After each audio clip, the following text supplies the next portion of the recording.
YouTube, just wanted to make this video so that you can understand the keywords in this game better. And if you're not coming from card games, I'm just going to go over some real general terms that you might have come across, such as draw, discard, milling, stuff like that, in case you're not familiar with it. And then I'll try to timestamp where you can just go if you want to just look at all the keywords. So let's just hop right into it, right? Alright, so let's just touch on the three different types of cards you'll be seeing. They always are categorized in the three unless they somehow add some more in the future. We'll have attack cards, which have the swords. We have upgrade cards, which have these green lightning right here. And we have a skill card, which has the blue triangle. So if you're trying to distinguish them, attack cards will always attack. And sometimes they'll have an additional effect. Skill cards can be for damage, but initially they always have an effect. And then tactical action. This is an upgrade card, meaning that it will do as said, giving 15% damage against targets with the shield. This is like a permanent buff that you will have, and then you never see this card again. It doesn't appear in the exhaust pile, so you can't consider it as an exhaust card. But as you can see, this one, Iron Wall, gives you Resolve and Fortitude. That's a buff those two different buffs that you'll be getting throughout the entire run, because Resolve and Fortitude always stay with you. I'll touch more on that in just a second, but just wanted to tell you the differences between all three cards, because some cards only refer to attack cards, some cards refer to skill cards, and some cards refer to upgrade. So it's good to know the three different card types whenever you're looking at a card. Alright, let's come into battle so that we can see how everything works. As you can see, all the cards have a different cost. I'm playing a deck that's centered around a lot of zero cost, so when I play it, it won't cost me anything. The big three at the bottom is the mana pool, or you could say action points or play points. In this game, it is action points, so whenever I would play a card, it would use it. See how this is zero? If I activate it, it costs me nothing. On the left, right here, is our draw pile. This is where we would get our cards when we draw. So let me say I use this Repose. Thankfully it has an Epiphany, so it's basically a pot of greed. If you played Yu-Gi-Oh before, if I play this card, it says draw 2, meaning I will be able to grab 2 cards from the draw pile. It is random unless you have a card that specifically allows you to search for something, right? So let me just activate it. And you can see we drew 2 cards from the deck. They're no longer in the deck. Then we also have our graveyard. This is cards we have used already or got discarded. Right here will tell you what's been used, and right here will tell you what's been discarded. There's a difference because cards that you don't use end up here in the discard pile, and any card you have used end up right here. So you can tell which ones you have and have not used. And exhaust is the last pile. This is the pile where if you use a card, it no longer gets shuffled into the deck. So when you use every card from your draw pile, it will then get shuffled together once again with everything from the discard and graveyard, but will not have anything from the exhaust pile. And we've almost gone over everything. The bottom left hand is our ego points and our ego skills. If we have a card referring to an ego, that's what we're going to talk about. I hear this counterattack preparation is a good example. It shuffles the ego skills on the bottom left, so I'll show you real quick. See, they get shuffled. So if we're talking about ego skills, that's what we'll be referring to. And ego points is the number right next to it, the EP. Our health being that green at the very top. And the shield right here is what is basically a health bar over our health bar to prevent damage, right? The last thing is Orlea has stress right here So if you can see, wherever talking about stress, like the fruit card that we have, that is what we'll be referring to. So I've gone over all the basics. Now let's just get into keywords. All right, and now we're at Lucas here. This is a good example of a card that says draw, and then a card that also says discard. As we've already talked about, when you take a card from the draw pile, that will be drawing. Discarding is when you take one card from your hand and move it to the graveyard. That's why the discard pile is there. Sometimes at the end of your turn, you don't get to use all your cards, so they get discarded, or you could purposely discard them through cards like this, Flamethrower. And then here we have Quick Draw, which has Outbreak of War, meaning that when you start the game, you have 5 cards, and this is guaranteed to be one of the 5 cards. It also has Mark, which provides 100% extra attack to the enemy and just a little bit of tenacity damage equivalent to a 0 cost, so that means that it's just going to do a little bit of tenacity damage for the Mark. First aid is a good example of 3 different keywords. The heal, meaning that you will heal for your health bar, that green health bar I talked about earlier. Haven, meaning that if you play a 2-drop, you see how this costs 2, and as we previously talked about, the cost is the top left-hand corner, then this card will be used for free. Exhaust is the last text that we talked about. They go to the exhaust pile, meaning that it will not be shoveled back into the deck. So this is a one-time use, and it can be basically played for free if you play another card that costs 2 or more. Okay? The healing, like I said before, it heals your green health bar. Shields are separate. Shields disappear at the end of your turn. Speaking of shields, we have Relentless Endurance, one of my favorite cards, as a 350% shield. Like we said before, it's basically a barrier between your health and the damage you take.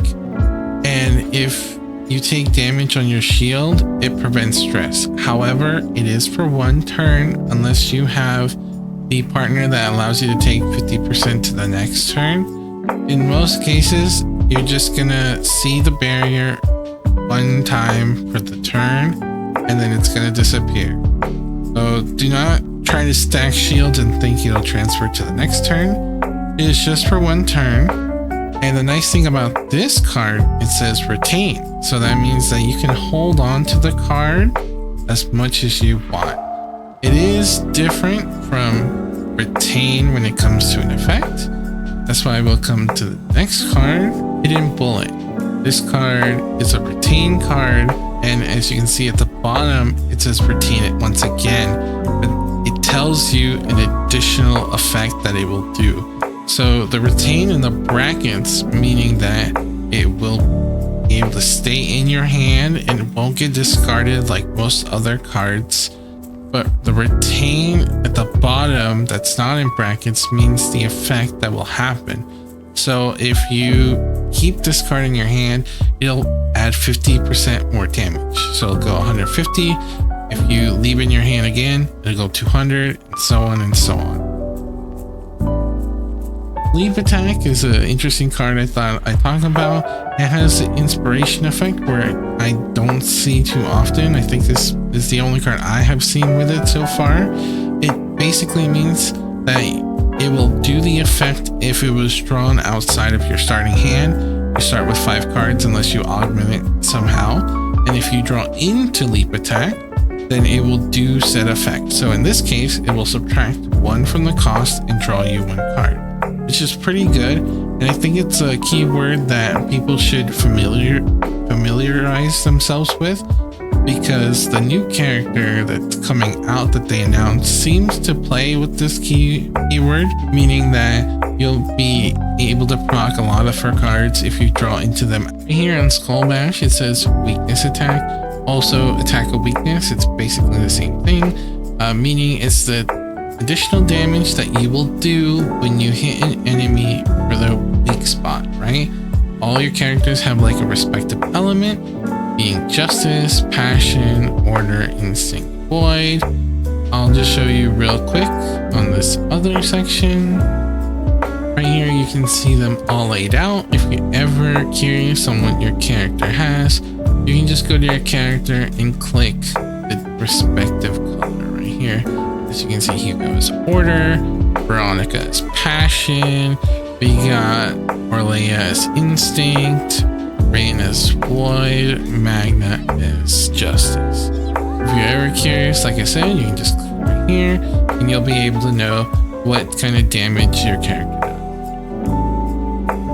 Heavy Bash is a nice card to talk about debuffs. Right here, it says 2 vulnerable, 2 weakened. So that means this is a stacking debuff. Vulnerable, meaning that you will be able to do more damage to an enemy that has vulnerable. And weakened, meaning that you'll be able to take more damage from the enemy because their damage is going to be reduced by 25%, meaning you'll be able to tank more of their damage. It helps when they prepare for a huge attack, especially from the bosses. Sometimes shields aren't enough, and weakening them will let you survive those attacks. Devotion is a good place to talk about 2 different keywords. First, defense-based damage. It's basically 210% of your defense plus 30% of your actual attack, versus regular damage where you just calculate your attack, right? And then resolve is basically a shield that you get every single turn. For every stack you get 20 shield. It's nice because you just end up getting it every turn, just regardless of anything. For every resolve you get that shield. It is different from Crystallize, which we'll talk about in just a second. Right here we have Crystallize, which basically gives you a 20% shield at the end for every Crystallize stack. It's kind of like Resolve, but Resolve you already have the shield. Crystallization basically puts it at the end of your turn. So it can be different because enemies can hit you in the middle of your combo, and this shield only applies after you end your turn. So they are 2 different buffs at the end of the day, because one of them will always give you the shield at the very beginning. The other one will give you the shield at the end, just to keep in mind the 2 differences. Then we're at Rally. So basically this card means that you can play it without increasing the enemy's action count. If it reaches 0, that's why they can act on your turn. So you can play Rally, not increase their action count.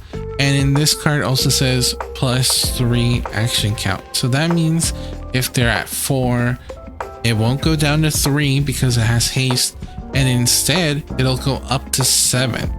So action count is a keyword that you want to look out for.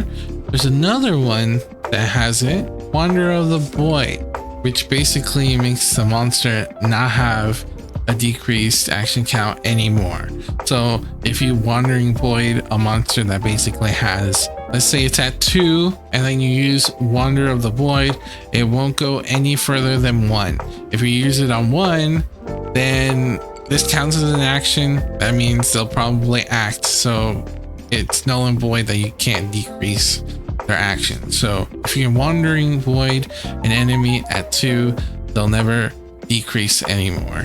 So that's what action count is for. Tenacity damage is referring to the bar right underneath the enemy's actual health bar.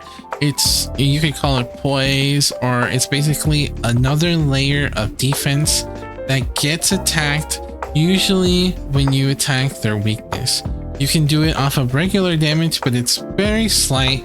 If you attack them with their weakness, like we talked about with the attack weakness, it does a lot more to their tenacity. You drain their tenacity, there you go into Ravage, which you can see on this card right here. It refers to Ravage. So an example, if you lose all, if the enemy loses all their tenacity, their Ravage, and this card's in the grave, it'll hop back to your hand. Finale right here on Knowledge of Darkness means that it is the last card you play. It used to be called Ultimate. It basically means you can't play any other card afterwards, and it just forces your turn to end. So you play Knowledge of Darkness as the first card in your turn, then you end your turn right then and there. So it's something you want to play at the very end. And then we're at Camouflage, which I think has a unique keyword. I haven't seen it anywhere else really, but it basically means that you can ignore one instance of damage. You basically take 0 damage from one instance, and then it should reduce the evasion stack. So it's nice to dodge one really strong attack. And we're here at Somnolent Fruit. It says -5 stress, as I showed you earlier. Orleat was stress, so this would take 5 from that bar. It also has Finale, as we talked about earlier. This will end your turn early. And then Exhaust, so you'll never see this card again once you use it for that battle. Here we are at Iron Wall once again. We're not here talking about Resolve because we already talked about this as a shield that you naturally get every turn because of these stack. We're here to talk about Fortitude, which gives you -20% damage for each Fortitude stack. So let's say the enemy hits you for 200% twice. If you have 5 Fortitude stacks, it becomes 100% damage twice. So it is a -20% overall to the base damage. It's not the overall damage, so it's additive, which is pretty good. It is different from damage reduction, so you gotta keep in mind all the different types of damage reduction in this game. Damage reduction is its own, Fortitude its own, Resolve and Shield is that barrier right before it would hit your health. Here we have Hovering Metal, which has damage reduction. So damage reduction is different from Fortitude. Fortitude is overall and additive for taking away damage. Damage reduction looks at all the damage and then reduces it by 15%, right? It also can be reduced when you take damage. So that's why you can stack damage reduction and it's really good, but you'll slowly lose it. While Fortitude, you keep it throughout the whole battle once you gain it. Alright, we're here to talk about Pulverize on Tackle. So Pulverize does more damage to enemies that have shield. If they don't have shield, then Pulverize means nothing. That's why it's important to be able to use Pulverize on enemies that have shields. Obviously cards can just do their regular damage. It's just 400% defense-based damage, which is pretty decent, but it doesn't get that additive pulverized damage unless they are hitting an enemy with a shield. And one of the last permanently stacking buff is Morale, giving you 20% more damage. Each morale stack can, permanently stack, and you don't lose morale unless the enemy can somehow strip it away from you. You can strip it away from the enemy by using a pet. A pet is a card that takes away morale and resolve from the enemy. They could do the same to you. That's why these permanent buffs are really good, but they can also be taken away through special effects. Right, and now we are here at Against, where it has the retrieve text, meaning that if it hits the grave, it basically comes to your hand. If you use it, it comes back to your hand, you can use it again. Or if you discard it because at the end of the turn you didn't use it, it will come back to your hand. The only thing is it will lose the retrieve text on it, and you'll just be able to use it again, but you won't be able to loop it, right? It also has Impair, which means that if you were to impair an enemy, strip them of their shield, or if they didn't have a shield, and then they proceeded to try to shield, their shield would become significantly weaker because of the impair, and then they would lose a stack of impair. So it is a nice debuff to enemies that like to shield, but if they already start with a shield, then the impair doesn't really do that much. So we have Winds of Relief here with Agony. It's a stacking debuff that does damage over time. You can stack them so that it lasts longer, and it will subtract 1 at the end of the turn. You can see how much damage it does because of the purple right on the health bar, and then it'll do the damage, and then it'll reapply the purple bar to see how much damage you'll do the next time. On the rest of this card's text, we've already talked about Exhaust, but Status ailments is basically indicating cards from the enemy. Because sometimes the enemy will fill your hand up with cards that you do not want to have.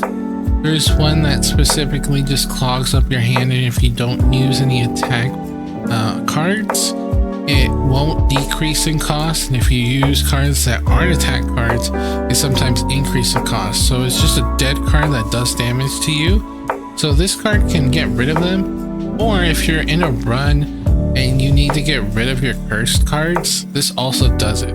So it's more of a in chaos run card, but you could sometimes use it outside of chaos. And here we are at Sadism with lead.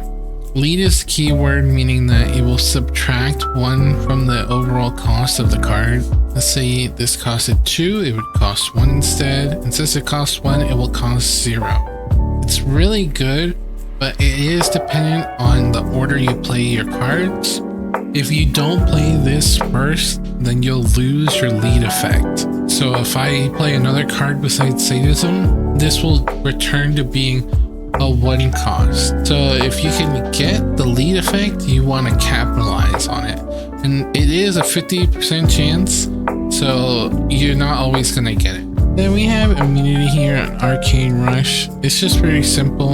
If you basically get a debuff, it'll just use up an immunity stack in order to avoid having the negative buff. And here we just have a quick example of shield and AP generation. AP being that number at the bottom that I've told you about a couple times that you use in order to use your cards. That number being reduced by, let's say this costs 3 at the top left hand corner, it would use 3 action points. This gives you an action point, so you could have 4, and if this costed 3, the action point would go down to 1. Now the 100% shield is a shield. It's that barrier over your health bar, like I showed you before, and that number right next to it, so you can always check how much your shield is. It prevents you from taking actual damage, and if your shield absorbs all of it, you don't take any stress. And then we have credits right here. If you're wondering what credits are, it's the currency that you use in chaos.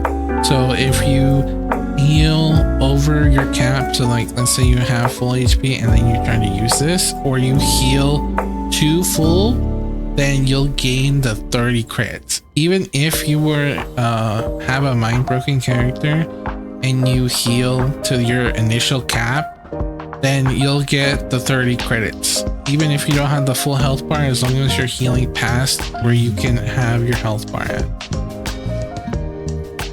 Then we have Epiphanies. These are basically the upgrades you'll get on your cards throughout any chaos run. You can be on your basic cards, or most of the time it's going to be on your character cards. And it'll happen when you have a card with a glowing left hand corner, and then you'll play it and then you'll see the different upgrades. And here we are at the overall page to show you what create is. As you can see, Veronica has the ability to create ballistas. Even on her attack, she can create all these different ballistas. This can create bullets. Luke can create bullets himself. And on Orlea, she has creation, but it basically creates and summons one of her little friends. Then we have daggers for Tressa right here that she can create. We have Kairon with his futility, and then we have bullets for Renoa. So as you can see, create is a keyword that is used for a lot of different characters, so I thought I'd cover that real quick. We have Maribel here with counterattack. This counterattack can be on a couple different characters. It's basically a stack in which you would do 100% of your base damage to attack, and then if your shield were to cover all of the incoming damage, then you would do 150% more damage. This damage doesn't usually get buffed by much stuff, only if it specifically states that it does buff counterattack damage. We have atomic decomposition that basically has piercing damage. This is damage that basically does damage to the health bar of the enemy, not the shield. So if they have like a really big shield and you can't get through it, piercing damage does damage to the health bar instead.